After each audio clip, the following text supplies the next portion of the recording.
Hello everyone, good morning to all of you. देखिए, आज का जो टॉपिक रहेगा हमारा बहुत ही सिंपल, मज़ेदार, इंटरेस्टिंग। पढ़ के आ चुके हो 9th क्लास में। इक्वेशन ऑफ मोशन के बारे में आपने पढ़ा होगा।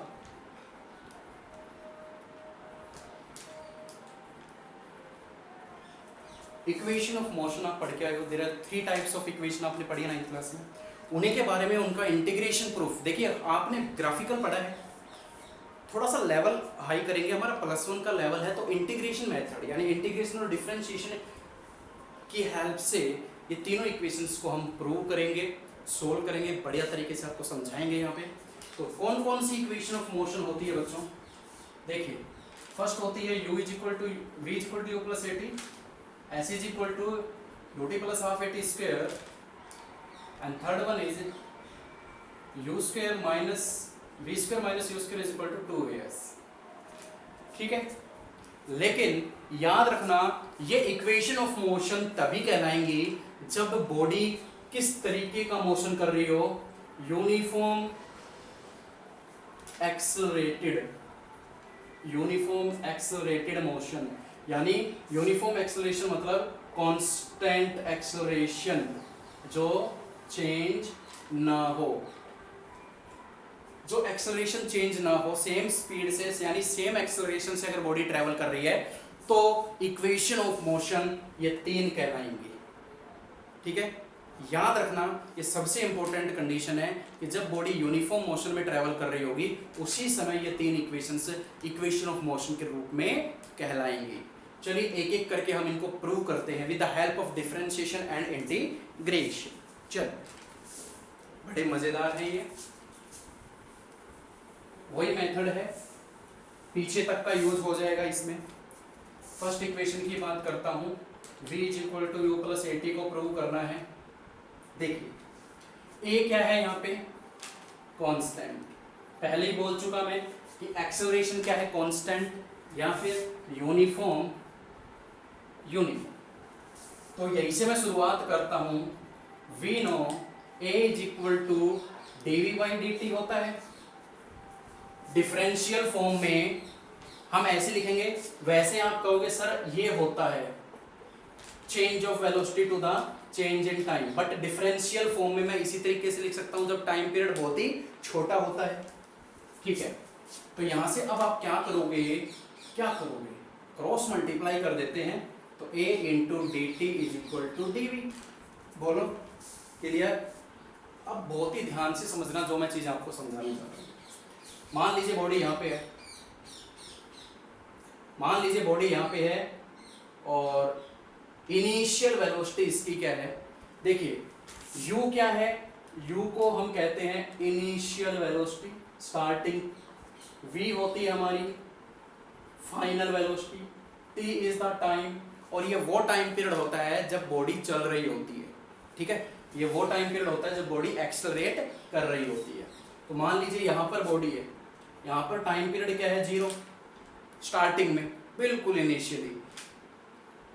ठीक है, इनिशियल स्पीड है बॉडी की u। कुछ समय बाद जब टाइम पीरियड t हुआ तो बॉडी यहाँ पर आ गई। जब टाइम पीरियड यहाँ t था, टाइम पीरियड यहाँ t, time period t second हो गया। कितना डिस्प्लेसमेंट ट्रेवल किया? s displacement. और यहाँ से जब वो इनिशियल स्पीड से चली तो t टाइम के बाद उसकी इनिशियल किस में चेंज हो गई? फाइनल स्पीड में।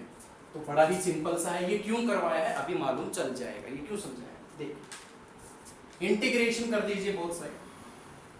मैं इसको ऐसे भी लिख सकता हूं, dv = dt, इसको इधर इधर। ठीक है, इंटीग्रेशन कर दीजिए। v वेलोसिटी, क्या आपको इसकी लिमिट मालूम है कि कहां से कहां गई है? बिल्कुल मालूम है, पहले u थी और बाद में भैया v हो गई, तो u से v बढ़ाएंगे। ठीक है, a कांस्टेंट है, बाहर आ जाएगा, a कांस्टेंट है, बाहर आ जाएगा। और टाइम पीरियड की लिमिट क्या हो जाएगी? पहले टाइम 0 था, बाद में टाइम हो गया t, तो 0 से t। इंटीग्रेशन dv का आपको मालूम है v होता है, लिमिट u से भी, a बाहर आ जाएगा, और dt का इंटीग्रेशन t होता है, लिमिट 0 से t। तो कुछ भी नहीं करना, लिमिट पुट कर दीजिए, आंसर आपके सामने आ जाएगा। पहले v की जगह v पुट करूंगा, माइनस, फिर v की जगह u पुट करूंगा, = a बाहर है, गुड। पहले t की जगह t पुट करूंगा, ठीक है, माइनस, फिर टी की जगह 0 पुट करूंगा, बिल्कुल ठीक है। तो v minus U is equal to 80 and v is equal to u plus 80। This is the first equation of motion when body is move in a uniform acceleration. ठीक है, फर्स्ट इक्वेशन। कुछ भी नहीं किया, ये प्रूव करना है। A constant है तो वहीं से शुरुआत की, ये हमें मालूम है। ठीक है, प्रीवियस लेक्चर में भी करवाया था हमने इसका। तो a cross multiply integration taking limit and solve it and find the answer. Clear है? चलो अब हम करते हैं हमारा next second equation of motion पे चलते हैं। ठीक है, तो चलिए सेकंड इक्वेशन ऑफ मोशन देखते हैं।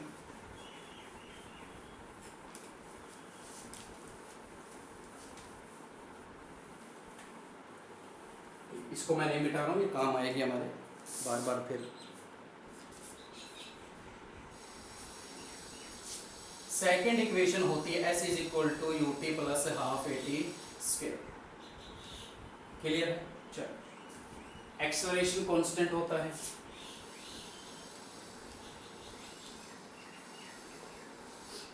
एक्सेलरेशन कांस्टेंट है। यहां से मैं शुरुआत करूंगा। वी नो दैट वेलोसिटी क्या होती है, del S by del T. But अगर डिफरेंशियल फॉर्म में मैं लिखूं, जब टाइम पीरियड बहुत कम हो जाता है, तो मैं इसको ऐसे लिख सकता हूँ D S by D T. Cross multiply करेंगे तो कितना आ जाएगा, D S is equal to V into D T. बोलो पक्का? चलिए, बड़ा सिंपल से आपको स्टार्टिंग मिलनी चाहिए। फर्स्ट इक्वेशन की हमने स्टार्टिंग किससे की थी, एक्सेलरेशन से। सेकंड इक्वेशन की स्टार्टिंग कहाँ से की है, D S by D T velocity से। इसको फटाफट सोल्व कर देते हैं। मुझे सिर्फ इतना बताइए आप कि डी एस एस एस चाहिए मुझे, बिल्कुल चाहिए। टी चाहिए मुझे, बिल्कुल चाहिए। वी वी तो है ही नहीं पूरी इक्वेशन में। सोचो जरा इस बात को कि बच्चों वी तो है ही नहीं सर, तो वी तो क्यों लेके चल रहे हो, वी को तो हटाओ यहाँ से। तो वी को एलिमिनेट करना पड़ेगा हमें, किसकी हेल्प से, first equation of motion. First equation of motion क्या होती है, v is equal to U plus 80। तो v की वैल्यू फर्स्ट इक्वेशन से हम यहाँ पे पुट कर देंगे। तो D S is equal to U plus 80 into D T. ये बहुत इंपॉर्टेंट स्टेप है और रटने की बिल्कुल भी जरूरत नहीं है, क्योंकि यार हमें फर्स्ट इक्वेशन देखिए, इस इक्वेशन में भी है ही नहीं और यहाँ v आ रहा है, तो हमें v को एलिमिनेट करना पड़ेगा। और v को एलिमिनेट करने के लिए हमें फर्स्ट इक्वेशन की मदद लेनी पड़ेगी। क्लियर है? चलिए, इंटीग्रेशन बोथ साइड।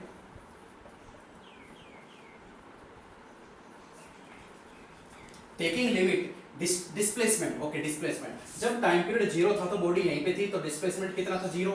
और यहाँ पहुंचते पहुंचते उसने कितना डिस्प्लेसमेंट ट्रेवल कर लिया, s। तो डिस्प्लेसमेंट कहाँ से हो गया, 0 से s। यहाँ देखिए वेलोसिटी, देखिए u कांस्टेंट है। चलिए पहले मैं बाहर निकाल लेता हूँ इनको फटाफट, अलग अलग कर लीजिए।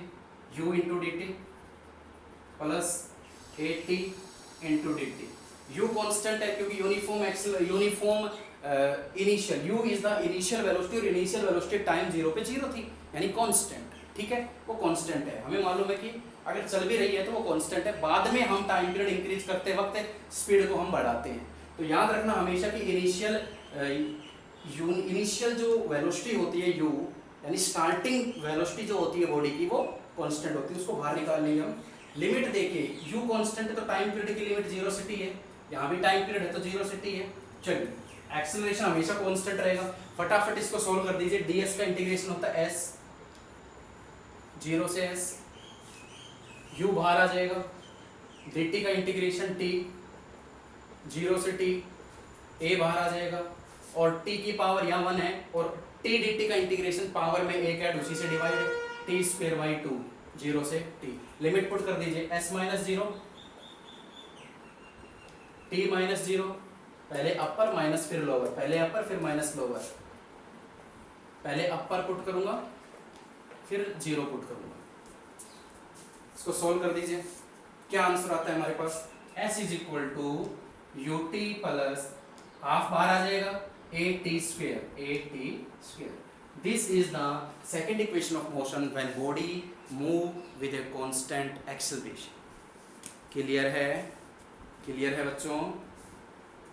देखो कुछ भी नहीं करना, स्टार्टिंग अगर आ गई तो बहुत ही सिंपल तरीके से हम इसको सॉल्व करते जाएंगे। ये इक्वेशन ऑफ मोशन, ये प्रूव आता है, एग्जाम्स में पूछा जाता है आपसे।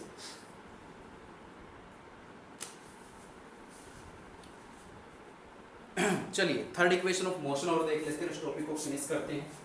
छोटा सा टॉपिक ही हमारा और मज़ेदार भी है, क्वेश्चंस बहुत पूछे जाते हैं इसके प्रूफ भी पूछे जाते हैं, न्यूमेरिकली नहीं, इसके प्रूफ भी बहुत पूछे जाते हैं। आपने 9th क्लास में भी देखा होगा, प्रूफ पूछे जाते हैं इसके। थर्ड इक्वेशन पे आते हैं, v square minus u square is equal to 2as, acceleration constant होता है, ठीक है। तो इसकी शुरुआत, एक्सेलरेशन अगर कांस्टेंट होता है तो देखिए a हमें मालूम है v नॉ, a क्या होता है dv बाई dt। अब फिर से हमारा दिमाग घूमेगा, सबसे पहले आपको यही चेक करना है, देखिए v है, a है, t, देखिए a इसमें है बिल्कुल है, v इसमें है बिल्कुल है, t नहीं है। t को हमें एलिमिनेट करना पड़ेगा, t को हमें यहाँ से हटाना पड़ेगा। किसके रेस्पेक्ट में करोगे, जब टाइम रहेगा ही नहीं तो, ठीक है। तो यहाँ पे देखिए मैं सीधा लिख देता हूँ, ठीक है, शर्माने की बिल्कुल भी बात नहीं, सीधा सीधा लिख देता हूँ, टाइम नहीं है, एलिमिनेट करना पड़ेगा। कैसे एलिमिनेट करेंगे, देखिए इसको मैं मल्टीप्लाई और डिवाइड करवा देता हूं ds से, तो क्या हो जाएगा ये dv बाई ds और ds बाई dt, हमें तो टाइम को हटाना है ना, तो ds बाई dt क्या होता है dv बाई ds, ये क्या होता है वेलोसिटी। ये जो फॉर्मूला बना है ना बच्चों, सबसे इंपॉर्टेंट, वेरी,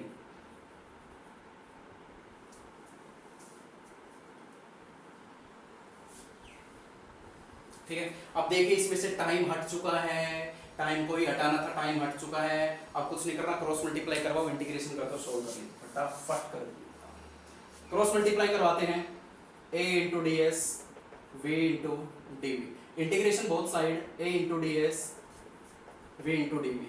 वेलोसिटी कहाँ से कहाँ थी, u से v, पहले बॉडी u से चल रही थी, फिर v पे चली गई फाइनल पे, तो u से v, डिस्प्लेसमेंट 0 से s था, a कांस्टेंट बाहर आ जाएगा, ds का इंटीग्रेशन s होता है, लिमिट 0 से s चल रही है, ठीक है। यहाँ पावर 1 है, पावर में एक है, उसी से डिवाइड होता है, u से v, चलिए लिमिट पुट कर दीजिए, s माइनस 0, पहले v की जगह मैं v पुट करूंगा, v स्क्वायर बाई 2 माइनस, फिर v की जगह u पुट करूंगा, v स्क्वायर बाई 2, यहाँ से एलसीएम ले लीजिए, ये as है, यहाँ से एलसीएम लेंगे 2v square minus u square, cross multiply कर देंगे तो v square minus u square is equal to 2as। This is the third equation of motion when body move with the constant acceleration. तो ये थे आपके तीन equation of motion का proof with the help of differentiation and integration. ये differentiation की शुरुआत हमने डिफरेंशिएशन से की और बाद में उसका इंटीग्रेशन कर दिया, तो हमारा रिजल्ट हमारे पास आ गया। हम आपको बहुत इंपॉर्टेंट बात बताने वाला हूँ, उसको याद रख लेना, नोट्स में भी मिल जाएंगे आपको।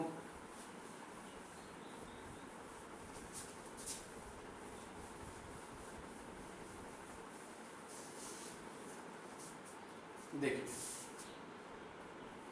v is equal to U plus A T, s is equal to U T plus half A T square,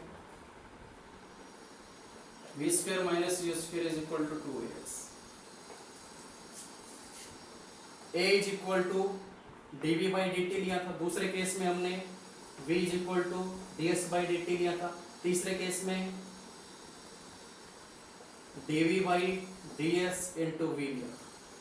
ये तीन इक्वेशन ऑफ मोशन है, ये भी 3 इक्वेशन ऑफ मोशन है, ऑलवेज करेक्ट, ये हमेशा सही रहेंगी, ये मोस्ट इंपॉर्टेंट है, ये कहीं भी आप यूज कर सकते हो किसी भी तरीके की कंडीशन में। लेकिन ये इक्वेशन ऑफ मोशन कब कहलाएंगी, when body move with constant acceleration, जब बॉडी कांस्टेंट एक्सेलरेशन से मूव कर रही होगी उस वक्त तो इक्वेशन ऑफ मोशन ये कहलाएंगी, और जब यूनिफॉर्म हो, नॉन यूनिफॉर्म हो, वेरिएबल हो, तो आप ये मेन इक्वेशंस ये होती हैं मोशन की। बट हम पढ़ते ही आए हैं 9th क्लास में, तो याद रखना ये दोनों ही, इन्हीं की तो हेल्प से इसको सॉल्व किया गया था बच्चों, ये तो याद रखो ना, इन्हीं की तो हेल्प, स्टार्टिंग तो यहीं से की थी ना हमने। तो ये भी एक इक्वेशन ऑफ मोशन होती है, ऑलवेज करेक्ट, किसी भी कंडीशन में यूज की जा सकती है। तो this is all about today topic equation of motion. आज के लिए इतना ही, पढ़ते रहिए। Thank you so much, be safe, stay at home.